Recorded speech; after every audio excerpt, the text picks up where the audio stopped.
जय मसीह की। और आज की अपडेट में हम देखेंगे जो आत्मा से जन्मा है वो आत्मा है। स्वतंत्र हवा जिधर चाहती है उधर चलती है, लेकिन मनुष्य विधियों से बंधा हुआ यदि होता है तो वो स्वतंत्र हवा के समान नहीं चल सकता। मनुष्यों के धर्म सिद्धांत से बंधा हुआ व्यक्ति हवा के समान नहीं चलता, स्वतंत्र हवा के समान नहीं चल सकता, क्योंकि वो धर्म सिद्धांतों से बंधा हुआ है, मनुष्यों की विधियों से बंधा हुआ है। इसी तरीके से निकोदेमुस का नया जन्म नहीं हो पाया, क्योंकि वो धर्म सिद्धांतों से बंधा हुआ था। वो इजराइल का धर्म गुरु था और प्रभु यीशु मसीह चाहता था कि वो सत्य को ग्रहण करे और सत्य से उसका जन्म हो, क्योंकि मत्ती उसका 15 अध्याय उसका 9 पद कहता, और वे व्यर्थी मेरी उपासना करते हैं क्योंकि मनुष्यों की विधियों को धर्म उपदेश करके सिखाते हैं।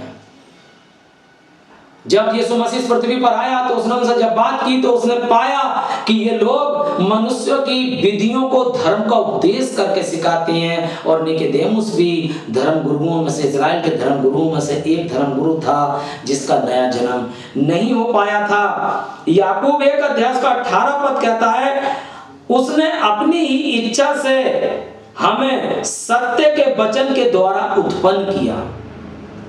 देखिए, जो आत्मा से जन्मा है वो आत्मा है, और आत्मा से जो जन्मा है वो आत्मा है। ये बात यीशु मसीह ने कही। यीशु मसीह ने ये नहीं कही कि तुम कहना कि मैं पवित्र आत्मा हूं, या कोई सिद्धांत बना लेना, या फिर अपना गुरु बना करके खड़े हो जाना। यीशु मसीह ने तो ऐसी बहुत सी बातें बोली। यीशु मसीह ने कहा जो आत्मा से जन्मा है वो आत्मा है, और परमेश्वर का वचन कहता है उसने अपनी इच्छा से हमें सत्य के वचन के द्वारा उत्पन्न किया। और सत्य का वचन यदि हम देखें, सत्य वचन उसकी बातें हैं, और उसकी बातें आत्मा और जीवन है, क्योंकि यूहन्ना 6 अध्याय का 63 पद में लिखा है, आत्मा तो जीवनदायक है, शरीर से कुछ लाभ नहीं। जो बातें मैंने तुमसे कही हैं वो आत्मा है और जीवन है। सत्य वचन उसकी आत्मा है, और हमारा नया जन्म सत्य के वचन से होता है। जिन लोगों को आत्मा से जन्म हुआ है उन्होंने कभी अपने आप को पवित्र आत्मा नहीं कहा। यीशु मसीह का जन्म पवित्र आत्मा से हुआ, लेकिन कहीं नहीं कहा कि मैं पवित्र आत्मा हूं। उसने अपने आप को मनुष्य का पुत्र कहा, मनुष्य कहा। उसके चेलों ने कभी कहीं नहीं कहा कि मैं पवित्र आत्मा हूं। मूसा ने नहीं कहा कि मैं यहोवा का आत्मा हूं। मीका ने नहीं कहा कि मैं पवित्र आत्मा हूं। दाऊद ने नहीं कहा कि मैं यहोवा का आत्मा हूं।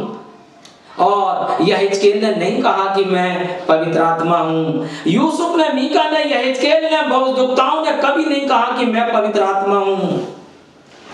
लेकिन आज हम मनुष्यों की ठग विद्या, चतुराई, भ्रम की युक्ति और उपदेश के हर एक झोंके के उछाल में अपने आप को ही पवित्र आत्मा कह रहे हैं, जबकि उस वचन को हम सुनना नहीं चाह रहे, उस वचन को पढ़ना ही नहीं चाह रहे जिस वचन में ये बातें लिखी हैं। मेरे प्रिय भाइयों और बहनों, हम कभी अपने आप को पवित्र आत्मा नहीं कह सकते।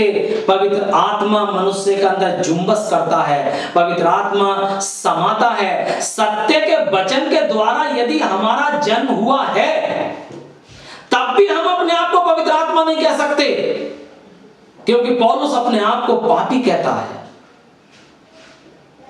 मेरे प्रिय भाइयों बहनों, आज जो अपने आप को पवित्र आत्मा कह रहे हैं, जरा थोड़ा सा विचार करें, क्या उनके पास सत्य है? बाइबल में तो ऐसा लिखा है, सत्य है ही नहीं, इसीलिए वो अपने आप को पवित्र आत्मा कह रहे हैं। अगर सत्य उनके पास होता तो वो अपने आप को पवित्र आत्मा नहीं कहते, बल्कि वो उन चीजों को पढ़ते और अपने आप को पापी ठहराते और अपने आप को आत्मिक दशा में महसूस करते और अपने आप को पवित्र आत्मा से परिपूर्ण करते, क्योंकि पवित्र आत्मा परिपूर्ण करता है। मेरे प्रिय और भाइयों बहनों, आज मनुष्य अपने आप को पवित्र आत्मा नहीं कह सकता। अगली अपडेट में हम देखेंगे मैं पवित्र आत्मा हूं बात कैसे फैली। परमेश्वर आपको आशीष दे। धन्यवाद।